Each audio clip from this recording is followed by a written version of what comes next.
Es un placer saludarles a quienes se aproximan a este documento, Memorias de los Diálogos del Programa de Ética de la Universidad de la SUAY.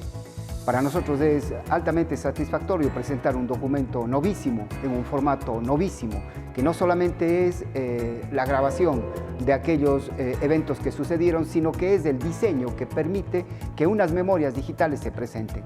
Pensamos que es el primer esfuerzo que se está realizando en este sentido y nos sentimos entusiasmados por eso y vamos a continuar.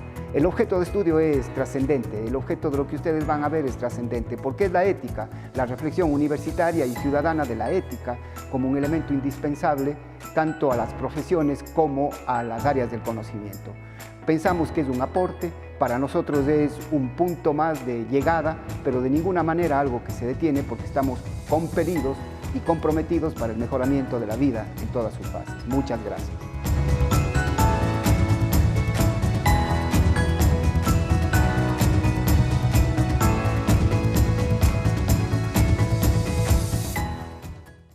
Es un placer saludarles, un honor trabajar con las personas de Ciencia y Tecnología, una facultad con carreras que le han dado tanto prestigio a la Universidad de la SUAY por las personas. Porque en definitiva lo cognitivo está y debe ser manejado de manera adecuada. Sin embargo, en la unidad humana, lo cognitivo es una parte y lo emocional y lo ético es algo que está ahí, que se junta, además de otras características como lo intuitivo, lo perceptivo y otras. Entonces, es un honor dirigirles estas palabras de bienvenida. Me han pedido que sea así. Normalmente yo no lo hago. Yo les hablo como director del programa de ética de la Universidad de la SUAY, un programa que el otro día el doctor Francisco Huerta Montalvo, un político, en uno de estos diálogos que trataba sobre ética y política, y dijo, ¿desde cuándo están? Me preguntó a mí, que tampoco quería hablar, pero me pidió que hable. Yo le dije desde siempre, porque la reflexión moral y la práctica moral, el referente moral entre nosotros en la Universidad de la SUAY ha sido una constante. Pero el programa de ética funciona con ese nombre desde enero del 2019 y tiene como objetivo posicionar a la ética como objeto de estudio. La ética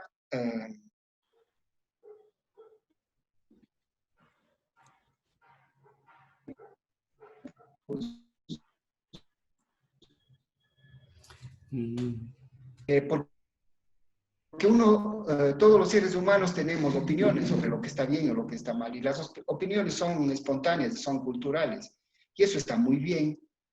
La opinión de aquel que no tiene un PhD o una maestría o que no tiene estudios sobre el tema moral no necesariamente es inferior a aquel que tiene el conocimiento formal en cualquier, porque si es una buena persona, quizás se aproxima de mejor manera .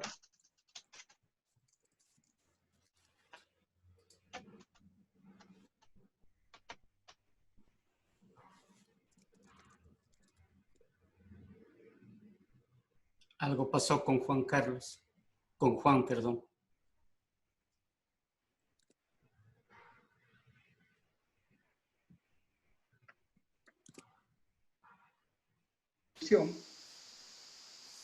Ahí estamos de nuevo, Juan. Ya, lo siento, fue un corte acá abrupto. Yo les decía entonces que la intención es que la ética se convierta en un objeto de estudio. Más aún desde la Ley de Educación Superior y una gran fuerza que tiene el Ecuador en los últimos años de que se preparan a gente para que sean profesores, y son los doctores, son los PhD. Los filósofos al doctor obviamente están en ese tema, y no es un nombre al azar, sino porque la filosofía y la reflexión completa es aquella que complementa a lo técnico.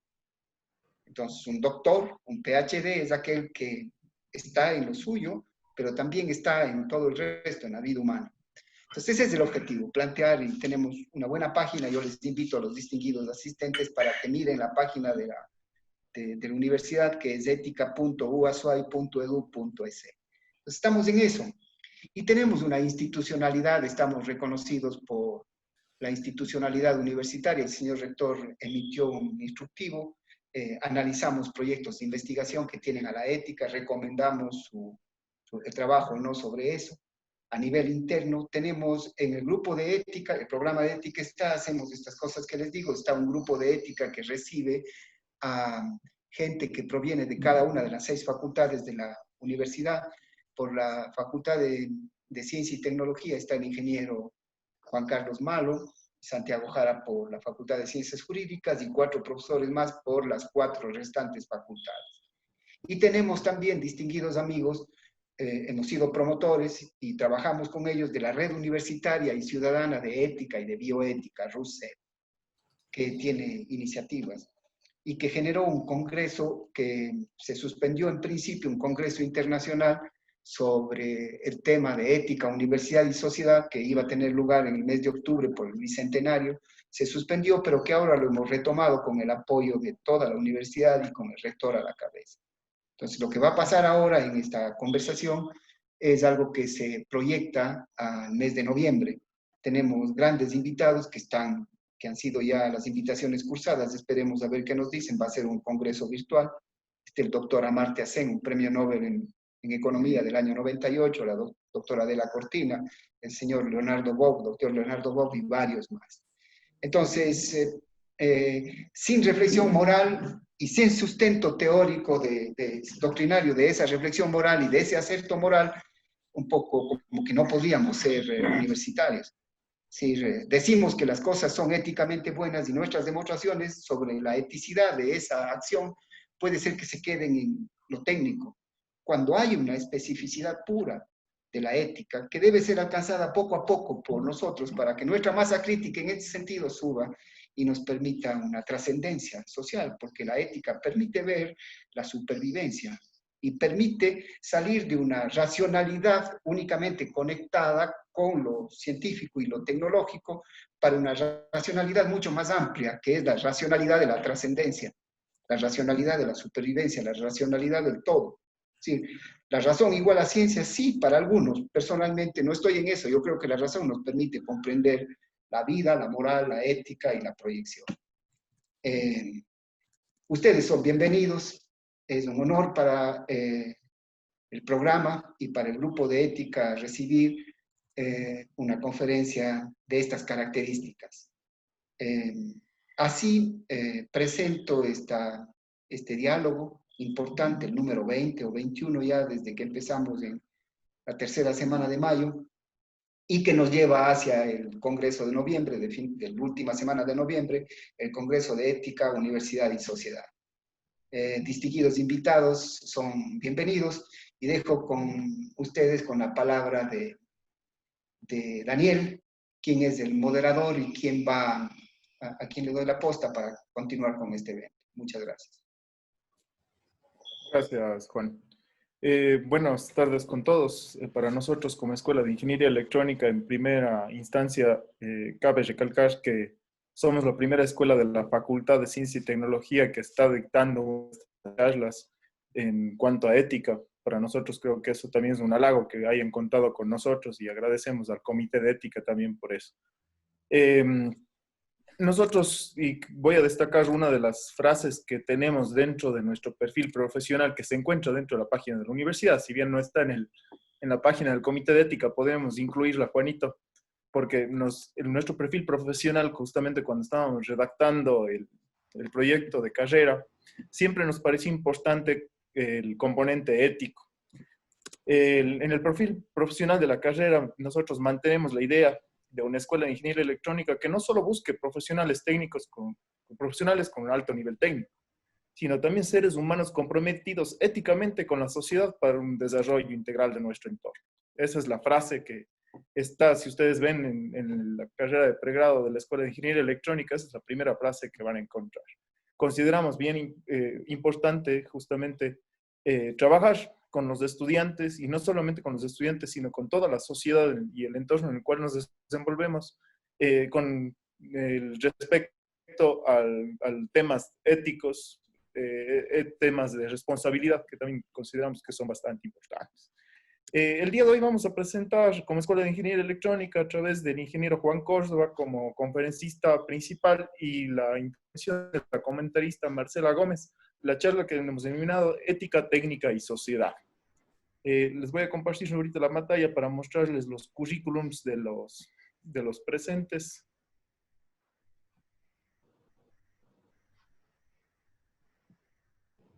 Como conferencista principal está el ingeniero Juan Córdoba. En su formación él es ingeniero eléctrico de la Universidad de Cuenca. Tiene un máster en telecomunicaciones por la UPM, la Universidad Politécnica de Madrid. Máster en diseño y gestión de proyectos tecnológicos por la UNIR. Especialista en docencia universitaria por la UNIR. La experiencia del ingeniero Juan Córdoba y es también bastante destacable, justamente desde el punto de vista ético, que ha pasado por tantos puestos políticos y tiene todo el sentido de que esté aquí dando esta charla.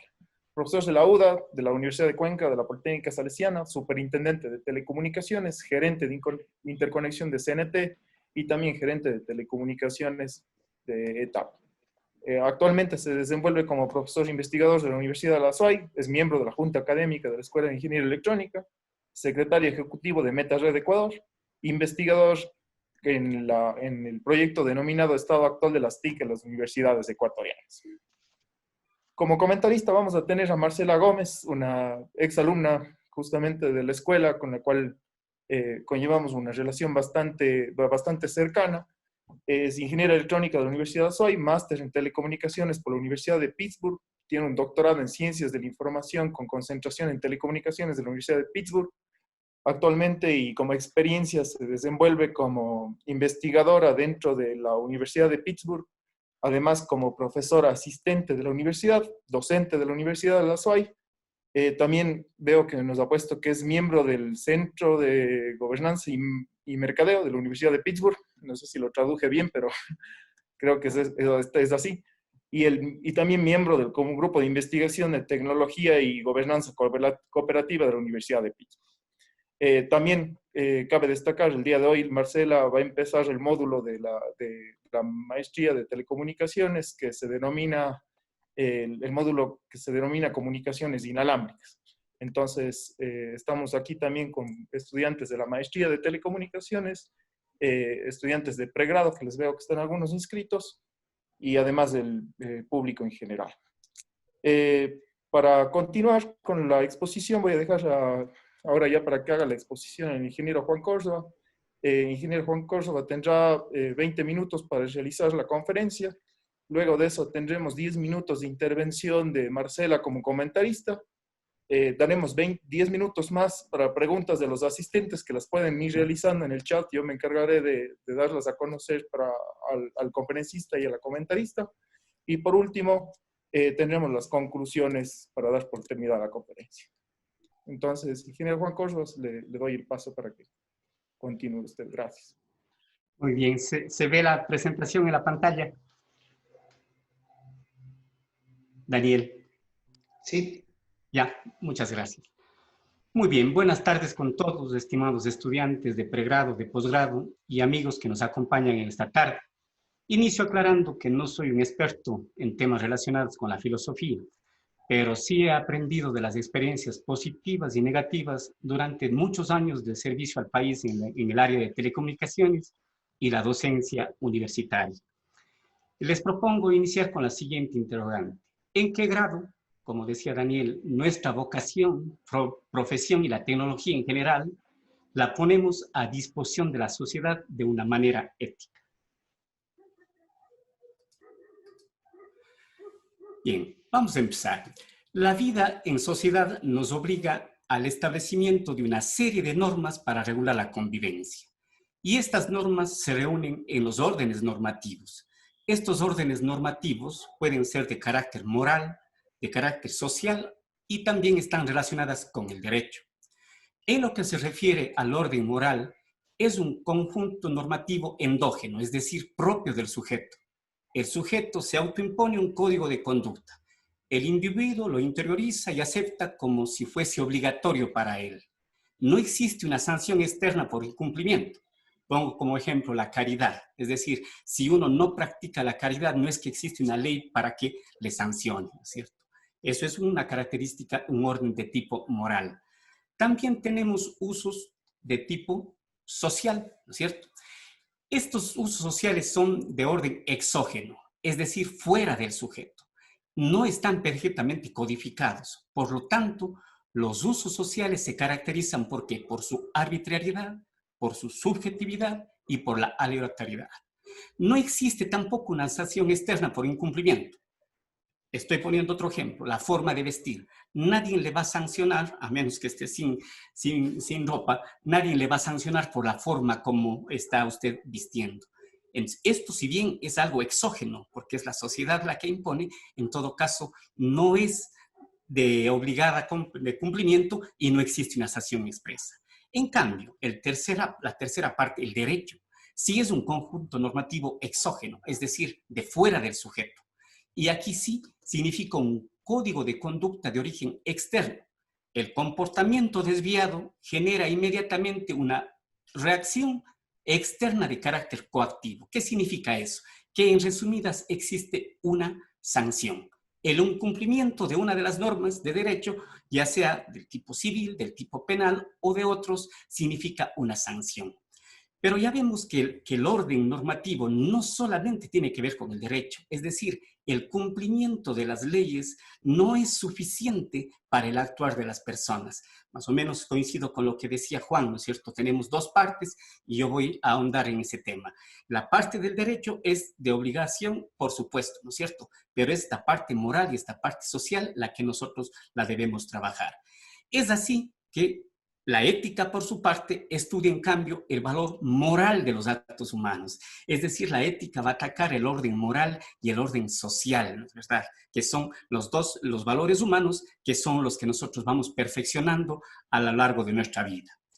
El valor ético no deviene de la forma por la que se ha llegado a establecer. Es decir, me refiero a que no se hacen consensos, no se hacen acuerdos, no se escriben reglamentos, sino depende de su coherencia. ¿Con qué? Con los principios morales básicos. ¿Son cuáles?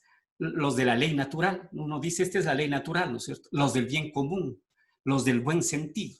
Ejemplo, clarísimo. Trata a los demás como uno quiere ser tratado.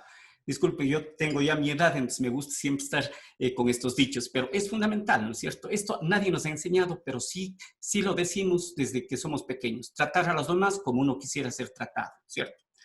Si la ética fuese únicamente fruto de un consenso, de una votación, podríamos llegar más bien a verdaderos desordenamientos, no ordenamientos, que van a reflejar solo intereses de un grupo y se oponen claramente al bien común, o que, como las leyes, van a normar asuntos específicos que pueden ser diferentes, ¿cierto?, de diferente concepción en diferentes épocas. En este contexto se explica claramente por qué algunas leyes cambian en pocos años, y más en sectores tecnológicos, estratégicos como el nuestro, las telecomunicaciones electrónicas, provocados por ese rápido cambio tecnológico. Pero no lo hacen así los principios éticos, porque esos son los que están valorando nuestros actos. Estos principios perduran, no cambian como la ley de telecomunicaciones cada 10 años o como la ley de competencia, que cada vez que existe un nuevo invento tecnológico, pues tiene que irse adaptando. Voy a continuar. También he recogido algo bien importante aquí. Pocas épocas de la historia humana han expresado tanto interés por la doctrina moral como se debería manifestar ahora en nuestro tiempo. En Occidente se podrían señalar dos momentos similares. La sociedad griega en el siglo V a.C., en la época de Sócrates, y a finales del siglo XVII, la cultura europea en el tiempo del filósofo alemán Kant, en lo que se abrieron grandes discusiones sobre el tema ético. En ambos casos, a la ética esta fue inducida por la alarma que había causado la decadencia de la moral en la reflexión filosófica y en el comportamiento de los ciudadanos. Pues bien, ambos fenómenos parece que se repiten en nuestro tiempo. Este momento es una denuncia generalizada que ni la doctrina moral ni el comportamiento ético gozan hoy de la seguridad que debieran en nuestra sociedad. En efecto, políticos de diversas tendencias ideológicas, economistas, sociólogos, filósofos, los responsables de la vida cultural y en general todas las personas este momento debemos levantar la voz de alarma ante el vacío de valores éticos que padecen amplios sectores de nuestra cultura y que se han develado más en este momento de emergencia. Yo en este punto me siento muy contento porque la comunidad UDA, afortunadamente, el tema está siendo abordado por el programa de ética de la universidad para contribuir con los procesos académicos relacionados con la investigación, docencia, servicio a la sociedad, gestión universitaria, para el fortalecimiento de los propósitos institucionales de la universidad, programas que sin duda pueden ser ampliados a todas las universidades y a la sociedad en general. Me gustó mucho cuando Juan al inicio decía, va a llegar un momento que sí queremos ser un referente, ¿no es cierto? Un referente y también ser grupo de personas que podamos trabajar en recuperar estos valores éticos. En la siguiente lámina, bueno, primero le pongo a una persona que ya le vamos a analizar. Si alguien le está reconociendo, pues a pesar de que no es una foto, es una pintura, pero es fácil de reconocerla. Y en esta lámina quiero fundamentalmente presentarles lo que yo considero más importante de esta presentación. Es decir, saber que los profesionales, los técnicos, los que estamos expertos en tecnología, tenemos una caja de herramientas precisa para el buen actuar, para actuar de manera ética. Esa caja de herramientas está compuesto por nosotros mismos, las personas, ¿no es cierto? Aquí por eso he puesto la foto de una persona muy importante y que yo le admiro mucho.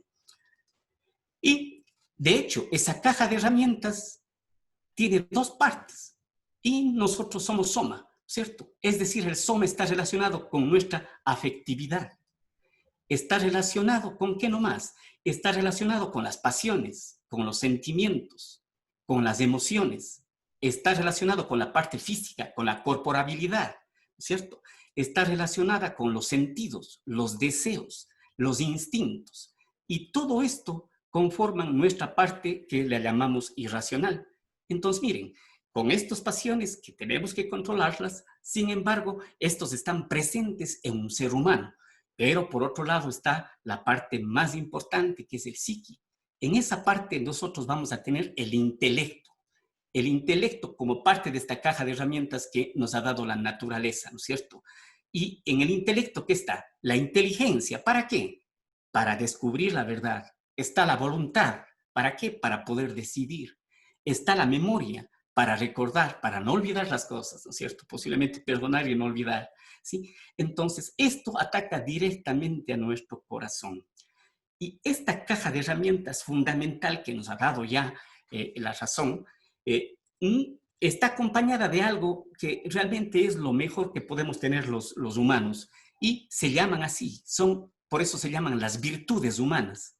Y las virtudes humanas son realmente parte de esta caja de herramientas y son ¿cuál? La sinceridad, la justicia, el orden, la obediencia, la paciencia, la generosidad, el pudor, la sobriedad, la prudencia, la humildad, el optimismo, la templanza. Fíjense ahora mismo, los jóvenes profesionales necesitan mucha templanza para no quebrantar primero en sus ideales, ¿no es cierto? Tener la suficiente templanza para no quebrantar y segunda, para no sumirse en el mundo de los otros, de cómo están haciendo más las cosas. Entonces, fíjense ustedes, es una caja de herramientas completa y les digo caja de herramientas para entender rápidamente que somos técnicos y esta es la verdad.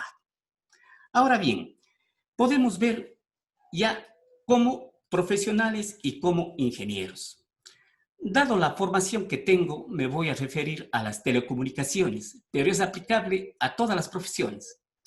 Los ingenieros vivimos en un ecosistema en las telecomunicaciones, un ecosistema inmenso en donde se influye la parte política, la parte estratégica, todas las características que tienen las telecomunicaciones. Los ingenieros estamos presentes en todo ese ecosistema de las telecomunicaciones. Podemos estar en la investigación, de hecho lo estamos. Entonces necesitamos ser éticos en esos actos de la investigación. Estamos en el diseño de proyectos para sacar adelante las redes, sacar adelante las ciudades inteligentes, sacar adelante a las sociedades conectadas, ¿no es verdad? Estamos también presentes en la fabricación de los productos que se necesitan, del hardware que se necesita para poder hacer lo anterior. también estamos presentes en la estrategia. Fíjense ustedes, aquí es donde mayormente necesitamos también valores éticos para que las estratégicas se basen en el servicio social, se basen en la igualdad, se basen en una sociedad que no progrese sin que progresen los elementos que componen esta sociedad y que somos las personas. También estamos presentes todos los días en la operación de las redes. Estamos operando los data centers, estamos operando las redes metropolitanas, las redes de fibra óptica, etc. Y estamos presentes en algo muy sensible, ¿no es cierto? Estamos presentes en la regulación. Es decir, las telecomunicaciones de manera constitucional es un servicio estratégico que está regulado por la Constitución. Y al estar regulado, regula con él la prestación de los servicios de telecomunicaciones, las concesiones para prestar los servicios y las concesiones para el espectro radioeléctrico, es decir, para distribuir las frecuencias a aquellos que las requieren para prestar los servicios. Entonces, fíjense ustedes, nosotros somos responsables de todo este ecosistema y podemos formar parte de él en cualquiera de ellos, o individualmente o globalmente en varios de ellos. Un operador de telecomunicaciones por lo menos está en la estrategia, en el diseño y en la operación. Las universidades, los centros de investigación, en la parte de investigación y en la fabricación, los grandes fabricantes de hardware, ¿no es cierto? ¿Esto qué han provocado? Todo esto ha provocado algo nuevo, ha provocado una nueva sociedad y ha provocado también una nueva, realmente, sobre todo una nueva sociedad que tiene que estar al servicio también de la colectividad.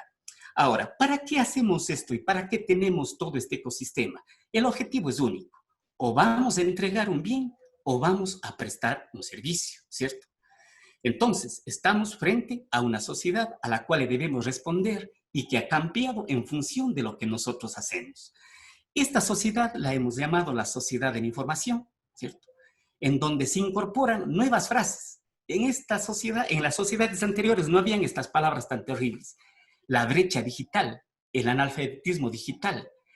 Aquí se habla no solo de los ricos y pobres, como hablaban en las sociedades anteriores, sino de los conectados y no conectados, y es la verdad. Basta analizar las grandes diferencias entre la baja tasa de penetración de telecomunicaciones del sector rural comparada con el sector urbano, para darse cuenta de la razón por qué se han introducido estos ingratos términos. ¿Por qué? Porque no se está sirviendo con las redes de telecomunicaciones, con todo lo que vimos en la lámina anterior, de la misma manera a los sectores necesitados y a los que sí lo tienen y necesitan progresar a través de las telecomunicaciones. Es decir, los operadores de telecomunicaciones llevan sus modelos de negocio a los lugares en donde pueden tener réditos económicos, ¿cierto? Eso nos hace pensar que en todos los países latinoamericanos están retirando 2G, están empezando a retirar 3G. Sin embargo, en este rato en la costa, un altísimo porcentaje, más del 50%, siguen usando teléfonos en 2G. ¿Por qué? Porque únicamente les estamos dando voz y están sacando la última gota del 2G los operadores de telecomunicaciones antes de modernizar las redes en esos lugares. Aquí, en esta red, empezamos nosotros a ver aspectos muy complicados, ¿no es cierto? Nuevas necesidades que no están resueltas por el derecho tradicional. Estas necesidades, muchas de ellas todavía no están discutidas. Hoy día uno de los amigos que está escuchando me mandaba, me reenviaba un tweet en donde decía que en Corea ya arrancan con 6G y que van a pasar hasta el 2030 a tenerlo resuelto. Nosotros todavía no terminamos con 4G y todavía ni soñamos en entrar en 5G. ¿Y qué es lo que necesitamos? Que si seguimos progresando en telecomunicaciones, no se vayan haciendo más grandes esas brechas. Entonces, tenemos nuevos retos que están derivados de lo tecnológico. ¿Qué retos tenemos? Retos legales, la protección de datos, la propiedad intelectual, los nombres de dominio, los delitos informáticos, las actividades mercantiles y de la tecnología de la información y las comunicaciones. Ahí está la contratación electrónica, la contratación informática, los prestadores de servicio y la sociedad de la información en general. Entonces, existen nuevas formas de desarrollo tecnológico, ¿no es cierto? Pero el derecho no alcanza la velocidad con la que se está implementando la tecnología.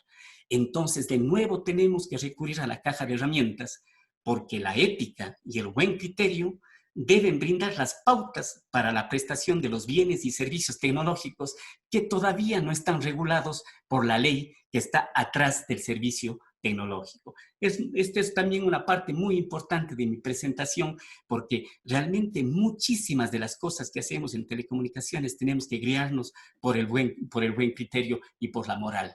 No podemos pensar que la tasa de penetración, como decíamos, en el sector urbano estemos alrededor de 60-70% y en el sector rural apenas del 10%. Recurro nuevamente a la lámina de la ingeniería para indicarles que, y quería platicarles sobre la ética en la ingeniería directamente. Y cuando hablamos de la ética en la ingeniería, en nuestra propia profesión, vamos a ver cuáles son los actos profesionales que tenemos, cómo aplicamos la justicia y la prudencia, cómo tenemos la relación con los actos de otras personas, cómo reaccionamos, las cualidades que debemos tener para ser competentes, las cualidades para trabajar de manera eficaz y eficiente, las cualidades para trabajar en equipo. Nosotros tenemos que trabajar con nuestro prójimo, entonces tenemos que trabajar bien. Las cualidades para ocupar puestos de mando. Es importantísimo, muchísimos de ustedes acabarán ocupando puestos de mando y realmente quizás alguna vez se recuerden de estas pequeñas láminas que he resumido con toda la humildad para ustedes. Es eso, ¿no? Acordarse que no les pase lo que a mí. Yo apenas tenía 28 años y fui jefe de un departamento de instalaciones telefónicas y donde se vendían las líneas telefónicas. Y entró un concejal y me dijo, Juan, usted está equivocado. Me dice, usted si quiere ser autoridad, le comentaba a Juan Morales eso, me dijo con toda la desfachatez, autoridad que no abusa no es autoridad, así es que usted tiene que hacer esto y esto. Entonces esa fue ya mi primer encontrón con la vida política, con la vida de los otros. Entonces yo le contesté a este señor y le dije, sí, primero yo no comparto con lo que usted dice y segundo lugar, a las personas yo pienso que se les conoce adecuadamente cuando se les da poder. Es decir, a una persona que usted le ve aislada, tranquila, es diferente cuando está embestida de un poder y tiene una autoridad de cambiar la vida de otras personas. Ahora, ¿qué es lo importante?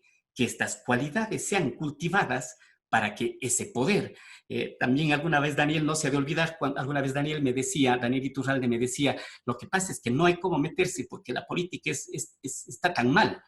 Y yo le hice un razonamiento y él lo aceptó inmediatamente. Lo que pasa es que si no se meten ustedes, los jóvenes que tienen ética y moral, entonces vamos a seguir en las manos de la misma gente, ¿cierto? O sea, estas son cosas importantes que nosotros debemos irlas cultivando. Entre la ética de la ingeniería también están cosas como estos. El ingeniero va a estar en ese ecosistema como administrador, como jefe de proyectos, dirigiendo trabajos, trabajando como técnico, en las empresas, como profesor, como investigador, es decir, en una serie de lugares en donde van a tener gran injerencia, como les decía, incluso en estos puestos con alto poder. No voy a analizar todos estos puntos, necesitaríamos realmente mucho tiempo para ello y en alguna cátedra, tal vez en la gerencia de proyectos que vemos el próximo ciclo con las personas de pregrado, mencionaremos otras. Pero aquí por lo menos veo y quiero introducirles a los actos profesionales, ¿no? Actos profesionales que deben estar sujetos a valores. Cada una de las personas que ejercemos una profesión, realizamos una actividad compuesta por intenciones, por actos y omisiones, aparte de los fines que perseguimos. Cada intención, cada acto y cada omisión tiene un valor ético, tanto si somos conscientes de ello como si no lo somos. De manera que toda actividad rectamente encaminada debe constituir un servicio a los demás. Fíjense ustedes, no solamente vamos a ser juzgados por nuestros actos, sino también por nuestras omisiones. Luego tendríamos que analizar también las circunstancias que nos rodean, cómo debemos desempeñarnos en relación a nuestro entorno, cómo calificar lo que se haga o se deje de hacer y la licitud de nuestros actos. No quería dejar pasar y no quiero terminar, ya casi estoy por los 20 minutos, sin hablar de la responsabilidad. Fíjense ustedes que responsabilidad con ética están sumamente relacionados. En el castellano, una de las asunciones que se hace en el castellano dice, responsabilidad es la obligación de asumir las consecuencias de los propios actos. Eso es ser responsables, ¿no es cierto? Nosotros debemos ser responsables de todos los actos, de los que salen bien y de los que salen mal. También existe otra interpretación en el diccionario también, y esta es la más importante y también la quiero dejar dentro de la caja de herramientas.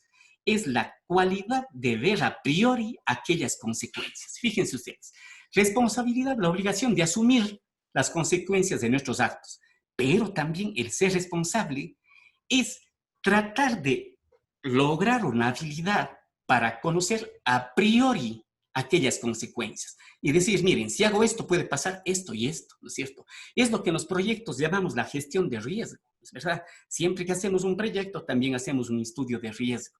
En cuanto a la responsabilidad, también nosotros tenemos que desarrollar esto. El primer significado le puedo dar un ejemplo, es un director de proyectos, por ejemplo. Dicen, ¿qué se dice? El director de proyectos será el responsable si hay errores. Esto engloba a la primera significado en el español. El segundo, se dice, no es un hombre responsable, se le dice a aquel que no toma medidas para evitar un daño de los equipos. Por ejemplo, sabe que ya las baterías del centro de alternativo están en mal estado y él no hace nada para cambiarlas, está siendo irresponsable. De estos dos significados nace una cualidad, nuevamente, que vamos a depositarle en la caja de herramientas. La responsabilidad como una cualidad previsora. El mundo profesional, por lo general, existen buenas personas, pero con poca perspicacia para prever consecuencias, ya sea de sus acciones o ya sea de sus omisiones. Razón por esta, es conveniente cultivar esta cualidad, la cualidad previsora, ¿no es verdad? Que en la mayoría de casos es fruto de la experiencia, es decir, no todo joven va a tenerla, pero sí se puede desarrollar rápidamente. Esto será excelente complemento a lo que les había explicado y que, sumando a las condiciones humanas, más las virtudes que yo les dije al inicio de la presentación, hacen que realmente seamos seres humanos completos. Entonces, no solamente hay que acabar la universidad, acabar la maestría y el PhD, tenemos que lograr desarrollar esa caja de herramientas con cosas humanas, con cosas que están relacionadas directamente con el corazón, con las virtudes humanas y con la responsabilidad como una cualidad previsora. Para finalizar de una manera amena, les confieso que soy muy amante de la música y nunca la puedo dejar fuera. Y siempre hay una obra, ya sea del mundo clásico o del repertorio popular, que deja grandes enseñanzas. Aquí me voy a referir a un ejemplo. Ese ejemplo es un tango que se llama Cambalache. Cambalache es el título de un famoso tango que compuso el argentino Enrique Santos, y ojo al año, en 1934.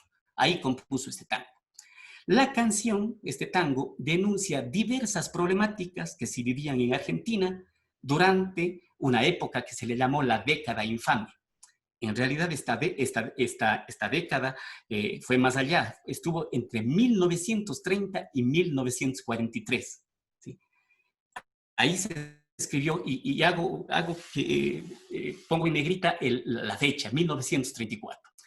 Este tango yo he escogido algunas estrofas por separado y en un marcado compás de 2x4 dice lo siguiente. Me voy a permitir leer porque vale la pena.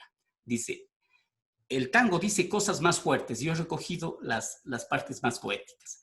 Hoy resulta que es lo mismo ser derecho que traidor, ignorante, sabio, chorro, ladrón, generoso, estafador. Todo es igual, nada es mejor. Lo mismo un burro que un gran profesor. No hay aplazados, ni escalafón. Los inmorales nos han igualado. Si uno vive en la impostura y otro roba en su ambición, da lo mismo que si es cura, colchonero, rey de bastas, cara dura o polizón. La canción sigue en el siguiente párrafo, dice, pero lo que hablábamos hace un rato, pero que falta de respeto y que atropello a la razón. Hablaba Juan de que realmente la tecnología, los ingenieros, los que tenemos las maestrías, los PhDs, podemos creernos dueños de la razón. Mire lo que dice una canción popular, ¿cierto? Dice, cualquiera es un señor, cualquiera es un ladrón, mezclados con Stavisky, Don Bosco y La Miñón, Don Chicho y Napoleón, Carnera y San Martín. En esta parte, Don Bosco, Napoleón y San Martín no necesitan mayor explicación, Pero sí, Stavisky. Stavisky es un estafador francés muy famoso por el caso Stavisky, por aquella época a la que hago referencia en la escritura de la canción. Entonces es un estafador. La mignon, ¿cierto? Aquí tenemos personas que saben hablar francés. La mignon es un término francés para referirse a la querida, a la amante. Don Chicho es el apodo de un famoso mafioso argentino que vivió en aquella época. Y Carnera es un boxeador que fue campeón mundial también en esa época, ¿no es cierto? Entonces aquí dice, cualquiera es un señor, cualquiera es un ladrón y van mezclados en la vida. Y por último dice, es lo mismo el que labura, es el que trabaja, ¿no es cierto? No chidía como un güey, que el que vive de los otros, el que mata o el que cura o el que está fuera de la ley. Realmente la reflexión que les dejo yo es que no podemos resignarnos a que esta canción escrita en 1934, en esa década llamada infame, pueda parecer una descripción de lo que estamos viviendo actualmente. Con esto yo les agradezco por su atención.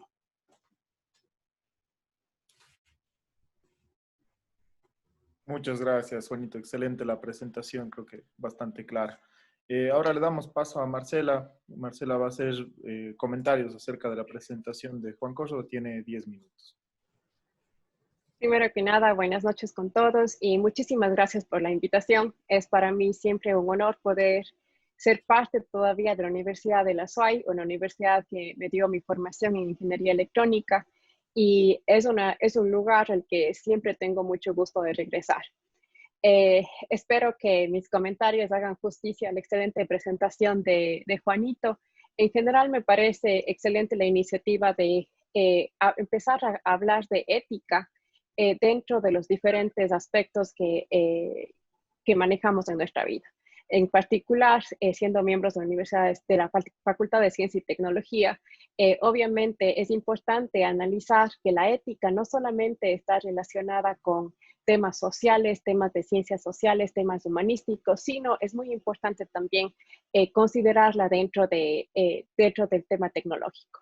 En una de las diapositivas de Juanito hablaba o mencionaba la sociedad 4.0, que se conoce también como la nueva revolución industrial, la cuarta revolución industrial, que es un ambiente que vivimos más o menos desde el año 2016.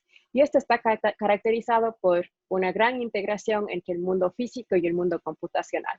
Esto es definitivamente evidente en la gran cantidad de sensores que monitorean casi todos los aspectos de nuestra vida, todos los factores que están a nuestro alrededor. Por la capacidad que tenemos ahora de tomar decisiones basadas en datos y en análisis predictivo, por las comunicaciones entre dispositivos, entre máquinas y entre otros. A medida que avanza la tecnología, los gobiernos se han visto limitados en su capacidad para regular y manejar los cambios en los mercados y en la sociedad. Al mismo tiempo, nosotros como ciudadanos tenemos nuevas expectativas en cuanto a los gobiernos bajo esta nueva revolución industrial, bajo esta sociedad 4.0. Nosotros tenemos una nueva capacidad de acceso a datos, acceso a información, y también tenemos la posibilidad de diseminación casi instantánea, la cual nos ayuda o tiene el potencial de cambiar nuestra perspectiva y validar o cuestionar lo que nos presenta. Esto quiere decir que nuestras capacidades tecnológicas afectan el nivel de confianza que nosotros tenemos ahora en instituciones tradicionales y en modos de gobierno. Sin embargo, el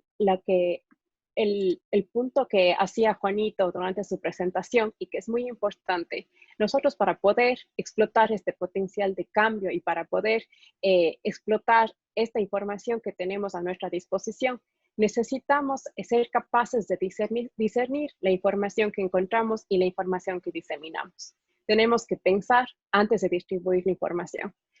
Como nos decía Juanito, es el análisis de riesgos. El análisis de riesgos, sí, es obvio, si es que tomamos una decisión que va a dañar equipos de miles de dólares. Pero también, ¿qué pasa desde el punto de vista ético en decisiones tan importantes como compartir un mensaje de WhatsApp? ¿Qué pasa si es que yo conozco que la fuente no es fidedigna? ¿Qué pasa si es que yo sé que el mensaje que voy a compartir puede dañar la reputación de una persona y sin embargo lo hago? Entonces, esta capacidad de discernir y esta capacidad de tomar una decisión que va con los principios morales y los principios éticos es imperativa en todos los aspectos de nuestra vida. En ingeniería, volviendo al tema de la confiabilidad y la confianza que cambia durante este nuevo sistema de acceso a la tecnología y de acceso a la información. Dentro de la ingeniería, nosotros estamos familiarizados con el tema de confiabilidad en los sistemas y sistemas tecnológicos. Cuando nosotros convertimos una idea en un producto, parte de nuestro proceso es verificar que el sistema funcione bajo las condiciones en las que el sistema va a operar. En el proceso de desarrollo pasamos por múltiples versiones y obviamente en cada una de las versiones tratamos de mejorar lo que falló en la versión anterior.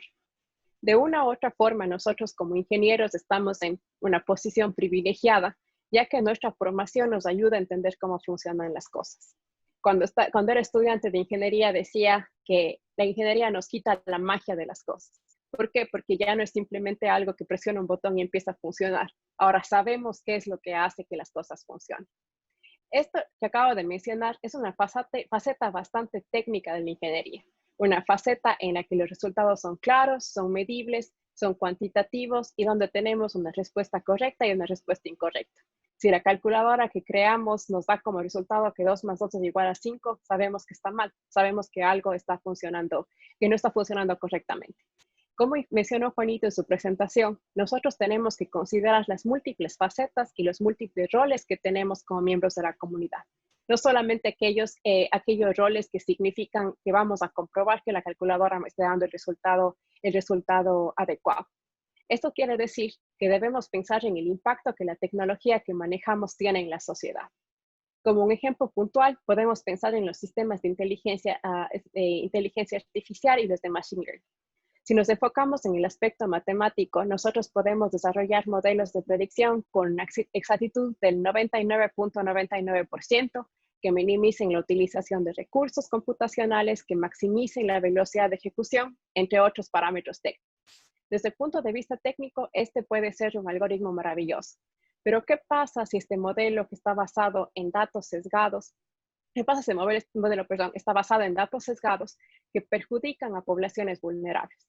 ¿Qué tal si este sistema puede ser utilizado por solo una fracción de la población? ¿Qué pasaría si este sistema permite la explotación de información privada de los usuarios? Es lo que decía Juanito hace un momento. ¿Por qué si es que ahora tenemos tantas tecnologías disponibles? Ahora hablamos de la brecha digital. Y la brecha digital no afecta solamente a países en Latinoamérica, sino ahora en la época del COVID se hizo también muy evidente en países desarrollados, como por ejemplo en Estados Unidos. El momento en el que tuvimos que migrar a educación online, a educación por Internet, nos dimos cuenta que existía una gran población en áreas rurales y en áreas semiurbanas que no tenían acceso a Internet. Entonces, lo que pasa es que tomamos decisiones que pueden ser muy factibles desde el punto de vista de poblaciones privilegiadas, de poblaciones que tienen acceso a los recursos, pero discriminan totalmente a las poblaciones vulnerables que tal vez son las que mayor ayuda requieren. Otro ejemplo en este sentido es algo que se ha venido dando en el uso de algoritmos. Existió un caso en el que se desarrolló un plan para monitoreo policial de diferentes barrios en una ciudad determinada. El problema era que como había mayor monitoreo policial en estas áreas vulnerables, la cantidad de datos que se generaban eran específicos de estos barrios. Entonces, como resultado, se tenía que el índice de criminalidad o la cantidad de robos, asaltos en estos lugares o asociados con esta población eran mucho más altos. Pero el problema no era esa la causa, no era la causa ese barrio o ese grupo social. El problema era que se estaba discriminando a la gente, ya que se colectaba información únicamente de estos segmentos de la población. Entonces, nosotros podemos, como ingenieros, tratar de desarrollar y explotar nuestras capacidades técnicas, pero si es que no tomamos en cuenta cuál es el efecto que estas tecnologías van a tener en la sociedad, no estamos cambiando absolutamente nada. Tal vez no está en nuestras manos hacer que los sistemas legales y gubernamentales se alineen con la tecnología. ¿Por qué? Porque no somos abogados. porque ese no es nuestro nicho y esa no es nuestra formación. Sin embargo, lo que nosotros sí podemos considerar y controlar como ingenieros desde, como digo, esta posición privilegiada de conocimiento, es que las tecnologías cumplan con las expectativas de los usuarios.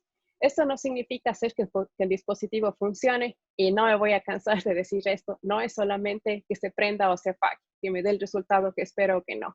Esto significa hacer que la tecnología avance para el beneficio de la sociedad, que tenga como base principios éticos y morales. Nosotros debemos pensar en las alternativas de gobernanza de estos sistemas, en las que existen normas que asignen responsabilidades, verifiquen acciones y de esta forma aseguren la escalabilidad y la permanencia de los mismos. Generalmente estamos acostumbrados a hablar de gobierno y tenemos los gobernantes y la política y tenemos a quien acusar por último de las cosas que están mal. Pero yo les estoy hablando de gobernanza. Gobernanza es una medida que va desde los ciudadanos hacia los niveles más altos de jerarquía. Nosotros como ciudadanos tenemos la capacidad de vigilar lo que hacemos y de esa forma todas las acciones morales que tomamos a nivel individual pueden generar efectos positivos en los niveles más altos de jerarquía. Esto tiene que ver con lo que decía Juanito, que había discutido con Daniel. ¿Qué pasa si es que nosotros, la política está tan mal y si es que somos parte de cierto partido político o nuestra gerencia o nuestra actividad está durante cierto periodo, van a afiliarnos con ciertas medidas, con ciertas acciones y sí, todo está complicado en la política y es difícil salir con las manos limpias. Pero no se necesita tener este pensamiento, sino tenemos que tener la idea de que nosotros a nivel individual podemos empezar a cambiar las cosas. Si es que no somos nosotros, entonces ¿quién? Esto definitivamente no es una tarea fácil. El mundo tecnológico siempre me ha parecido como un tren que estamos tratando de arreglar mientras está avanzando a toda velocidad. Sin embargo, nosotros debemos pensar que antes que ingenieros, antes que abogados, antes que cualquiera sea nuestra profesión, antes que personas que tienen maestría, antes que personas que tienen un doctorado, somos seres humanos que vivimos en una sociedad. Entonces, si es que nosotros queremos marcar una diferencia con nuestro conocimiento, y de nuevo, desde esta posición privilegiada de conocimiento, nosotros tenemos que pensar que hay mucho más allá de nuestras capacidades técnicas y de nuestras barreras tangibles, y cómo podemos explotar todos esos conocimientos y lo que sabemos del mundo en el que vivimos para poder hacer algo mejor por nuestra sociedad. Todos ustedes son parte de esta discusión en ética, entonces ya no hay una excusa de que no sabíamos qué es lo que pasaba, no sabíamos cómo se conectaba la tecnología con los aspectos morales de nuestra vida. Ahora sabemos y nuestra responsabilidad dentro de esto es diseminar esta información que es positiva, diseminar el impacto que nosotros podemos tener con la tecnología dentro del ámbito moral y viceversa. Muchas gracias y esperamos sus preguntas. Gracias, Marcela, por la intervención bastante eficiente, dada la conferencia de Juan y tu perspectiva sobre algunas de las cosas que ha mencionado él y otras cosas que tú, con la experiencia en otro país, has logrado. Me llegó una pregunta por interno, esperemos que vayan haciendo las otras preguntas, ya están haciendo algunas de las preguntas.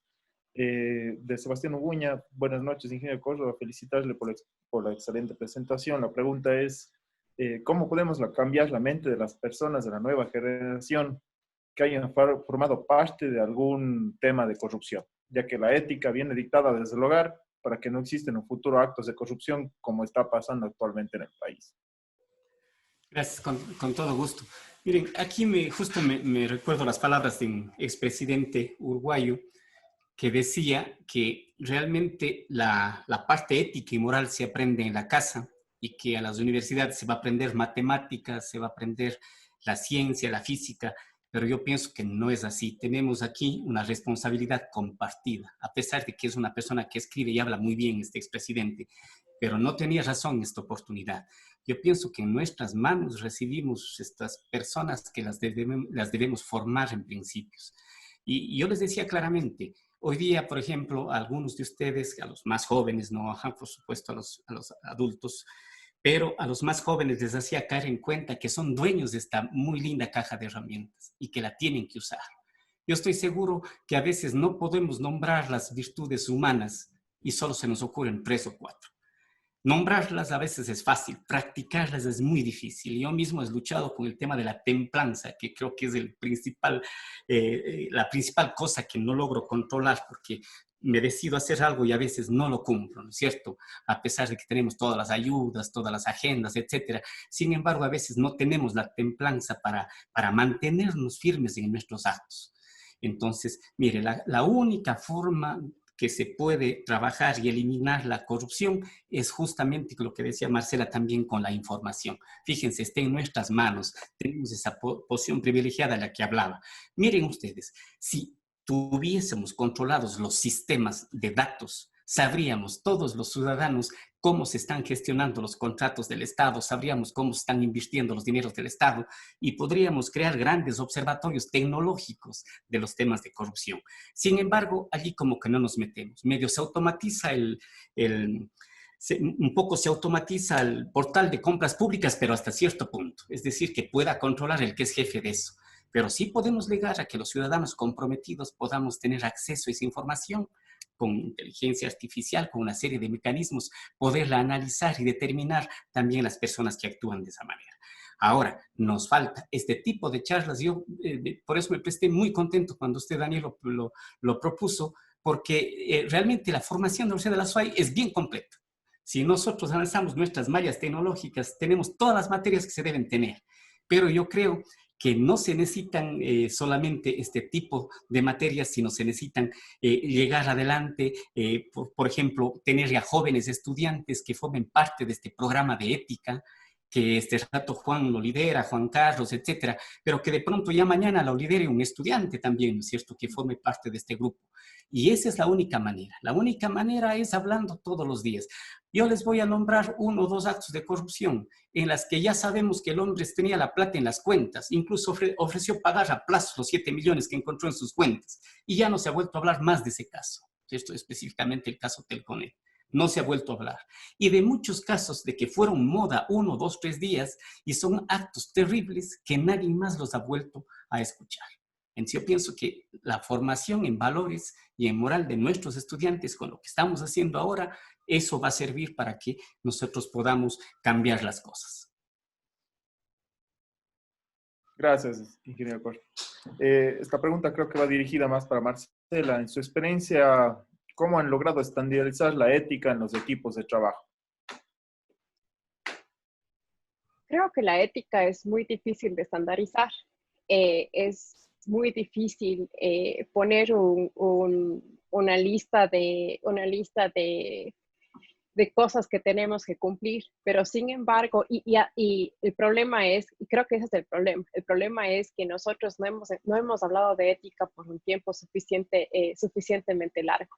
Es ahora que hemos empezado a ver problemas muy grandes, porque por el mismo hecho que tenemos más acceso a la información, que nosotros decidimos que la ética tiene este impacto tan importante en las acciones que realizamos.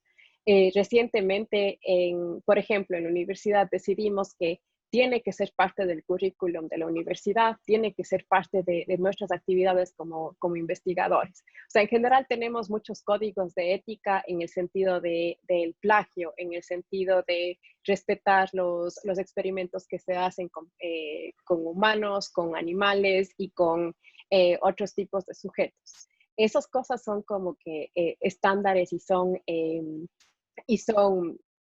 controladas por entidades institucionales, entidades gubernamentales. Sin embargo, todas estas acciones que regulan la forma en la que trabajamos en grupos y trabajamos en forma colaborativa no existen.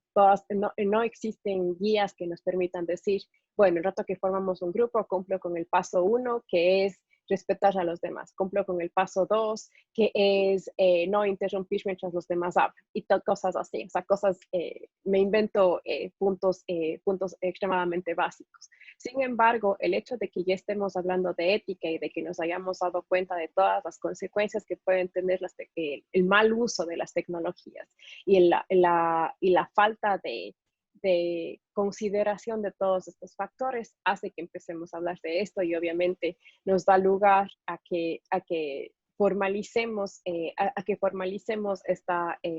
tema de la ética dentro de la educación, dentro de los currículums, ya que los estudiantes tienen que aprender y tienen que saber cuáles son las consecuencias de todos los temas que ellos aprenden.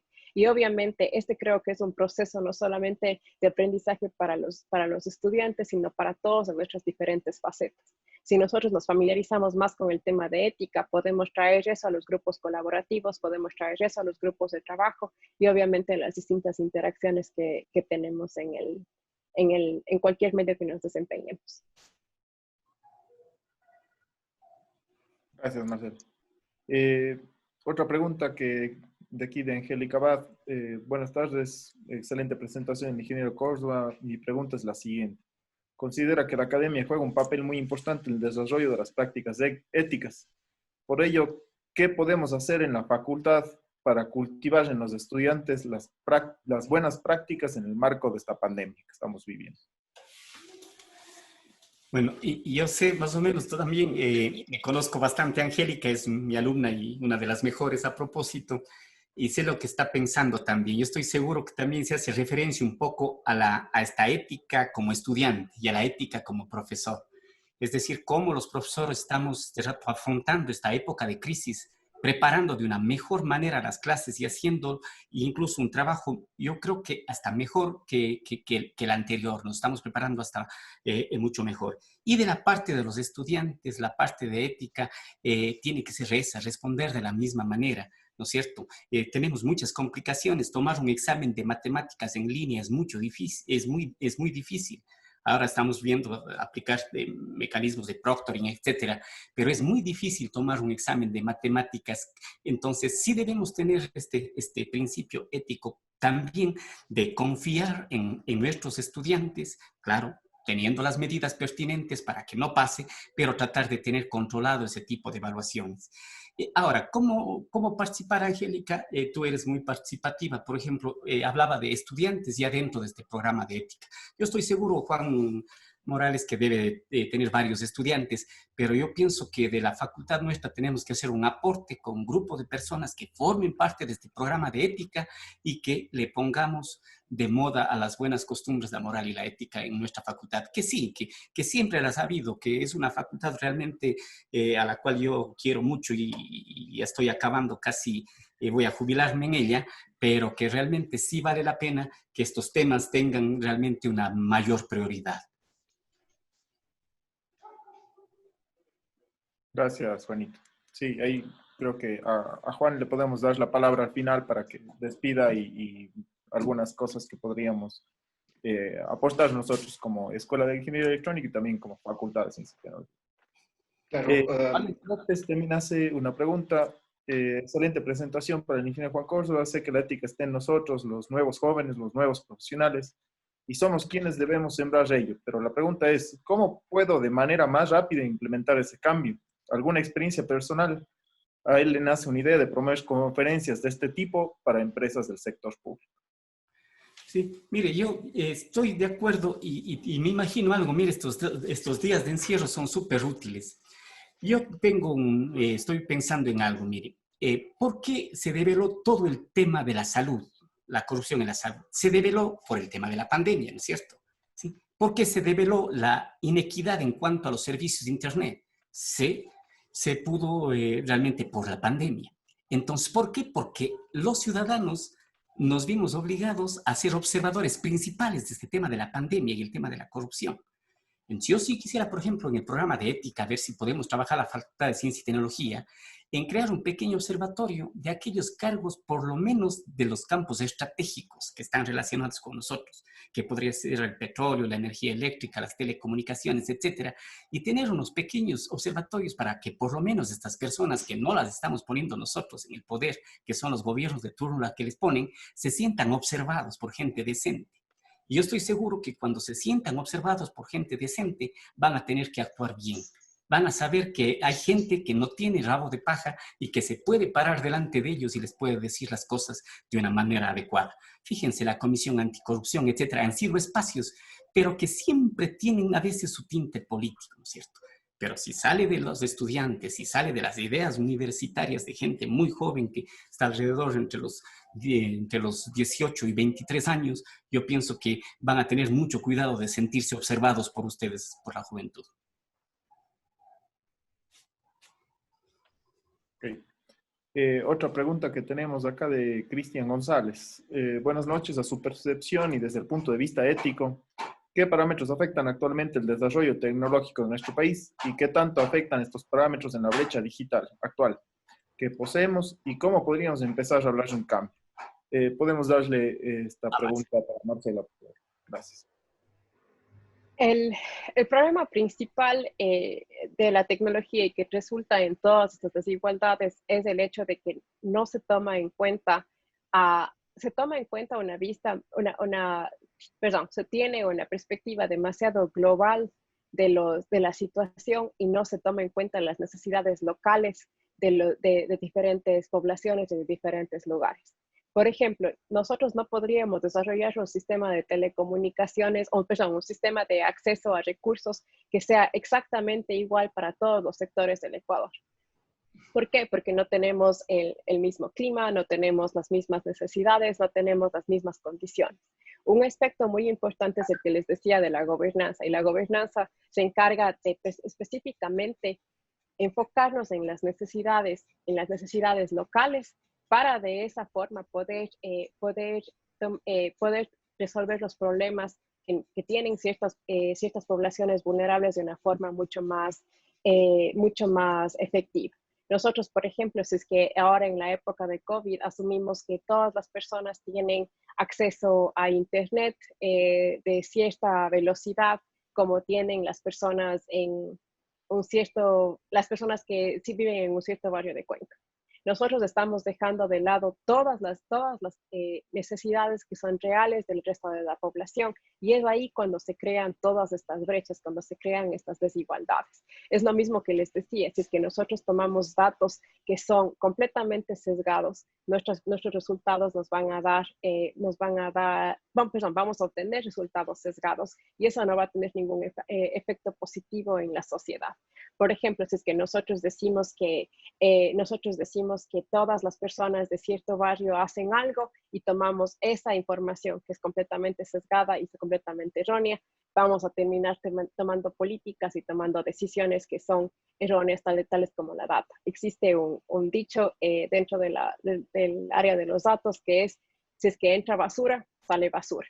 Si es que tenemos un algoritmo, no importa cuán bueno sea, si es que lo que utilizamos para realizar esa intervención, si es que lo que utilizamos para tomar una decisión u otra es completamente erróneo, entonces nuestras acciones y nuestras actividades también van a ser erróneas. Entonces, dentro de este aspecto entra también la parte de cuáles son las consecuencias y tomar en cuenta cuál es el objetivo general que queremos cumplir. Entonces, los primeros pasos son enfocarnos en cuáles son las localidades a las que queremos ayudar, cuáles son las características específicas de nuestra población para poder así hacer un cambio. Eso significa que lo que funciona en Brasil no necesariamente va a funcionar en Ecuador. Las condiciones son completamente diferentes. Entonces, el marco ético y el marco moral, a pesar de que son consideraciones universales, nosotros tenemos que aplicar eso a la localidad y a la situación en la que nosotros vivimos. Gracias, Marcela. Bueno, ya para terminar la conferencia y antes de darle el paso a Juan Morales para que haga la clausura, de mi parte, bueno, agradecerles a todos, agradecer también a Marcela, a Juan por las intervenciones que han realizado, a Juan Carlos Malo también, que es el que está representando al Comité de Ética de la Facultad de Ciencia y Tecnología y que también está conectado acá. Comentarles desde ese punto de vista y justo algunos de los temas que trataba Marcela en esta última intervención y algunos de los temas que también trató el ingeniero Córdoba durante su presentación. Cabe destacar que nosotros como Escuela de Ingeniería Electrónica estamos y hemos pensado justamente con el ingeniero Juan Córdoba un proyecto al cual le hemos denominado Educatic. En este proyecto que le denominamos Educatic, en sí le pusimos ese nombre y le hicimos un pequeño cambio al nombre original, porque el nombre original que habíamos puesto para este proyecto era un proyecto de alfabetización digital. Hicimos el análisis justamente de la penetración de conectividad de las personas en sectores rurales y en sectores urbanos, y nos dimos cuenta de que hay un trabajo bastante exhaustivo que nosotros como escuela de ingeniero electrónico, como universidad, podríamos hacer para mejorar la calidad de vida desde el punto de vista tecnológico de las personas de los sectores rurales. Entonces, invitarles a los estudiantes que nos están escuchando, también a los maestrantes que estén queriendo hacer algún desarrollo de posiblemente una tesis desde el punto de vista un poco más humano, desde un punto de vista técnico, que puedan colaborarnos. Y con eso yo creo que daríamos por finalizada la intervención de la Escuela de Ingeniería Electrónica y damos paso a Juan Morales para que haga la clausura del evento. Gracias. Gracias. Un saludo en primer lugar al señor decano que está presente acá, Andrés. Qué gusto su presencia fundamental en todo esto. Tampoco estaba previsto que hable, pero Juan Carlos Malo me dice, entonces yo accedo. Yo estoy impresionado, muy impresionado, Juan. A ti te conozco de toda la vida, pero ahora te veo más vivo que nunca. Estoy impresionado por tu preparación, por tu inteligencia, por tu compromiso. Y precisamente lo que tú has hecho, que sin duda se conecta con el objetivo del programa de ética, es lo que hay que hacer. Es decir, que a la visión que se tiene sobre la bondad o no de la actividad humana, hay que darle un sustento filosófico y ético. Y tú lo has hecho con inmensa pertinencia. El tema de las cajas de herramientas me parece una perla. El hecho de hablar de competencias humanistas creo que es algo muy bueno. También me quedé con algo, porque a mí también me gusta la música. Yo hubiese querido escuchar también el tango Cambalache, además de escuchar lo que tú leíste de sus versos. Entonces, la ética es un tema complejo, súper complicado. No es un tema que se resuelve desde lo cognitivo, porque uno puede saber la definición de probidad o de honorabilidad o de honestidad, pero eso no es suficiente. A menudo yo pongo el ejemplo para las personas que están en los temas de continuidad de la vida después de esta, todas las civilizaciones plantean que hay otro momento después de esta conciencia. Y los cristianos y los asiáticos orientales hablan de la reencarnación como un proceso en el cual hay depuración. El juicio final para los cristianos también es un proceso en el cual la gente comparece y luego viene un proceso de depuración. Y los procesos de depuración no son en matemáticas, ni en análisis financiero, ni en derecho constitucional, son en valores, que es lo más complejo. Y una sola vida no es suficiente, es porque hemos sido envidiosos, porque éramos tramposos, porque hicimos el daño, porque no vimos el bien común. Y esa complejidad es una complejidad que tiene que ser trabajada. Juan Córdoba, te felicito sinceramente. Yo me he quedado inmensamente impresionado.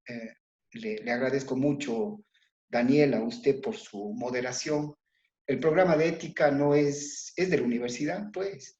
Y no solamente de esta red de universidades que están acá, estamos conectados con redes de la UNESCO, por relaciones que tenemos. Y Marcela, que gusto escucharle, y lo suyo me permite una última reflexión. Si entra basura al sistema informático, sale basura. Si al sistema humano, que es bastante más complejo que el sistema informático, que es absolutamente burdo frente a la complejidad de los sentimientos, de las emociones, de la moral, del sentido de vida, del sentido de muerte, si entra basura en nuestras vidas, sale basura. Entonces hay que cuidarnos y hay que cultivarnos, hay que tener más datos. Y datos significa comprender la condición humana. Y concluyo un poco esta intervención también emocionada, lo siento, con una idea permanente y cabal desde lo mío. La racionalidad jamás se extingue en la ciencia o en la tecnología. La racionalidad es una racionalidad filosófica que permite comprender al hombre desde su complejidad y en su relación con la trascendencia y con la sostenibilidad. Agotar la razón en la ciencia y en la tecnología es una especie de cercenamiento de esa maravillosa característica humana que nos permite comprender. Entonces, obviamente la ciencia dentro de la razón, por supuesto, pero para. Y ese para es un para filosófico, es un para moral. Felicito ampliamente, Juan, Marcela, espero que usted pueda considerar la invitación que le había hecho tras bastidores. Fíjese cómo me acuerdo todavía del Teatro Cuenca. No se acuerda, pues soy chico de Juan, sí, tras bastidores de lo que estaba atrás del escenario. Que considere para que todo el grupo de estudiantes y profesores, teniéndole a usted en Pittsburgh y todo lo que eso representa a nivel de redes y de trabajo, puedan participar. Y usted puede tener un epicentro acá, que esta es siempre su casa. Señor decano, le felicito. Sin duda que la participación de ciencia y tecnología es importante. De esta manera y a petición de las personas, declaramos concluido este evento agradeciendo a todos los participantes. Muchas gracias.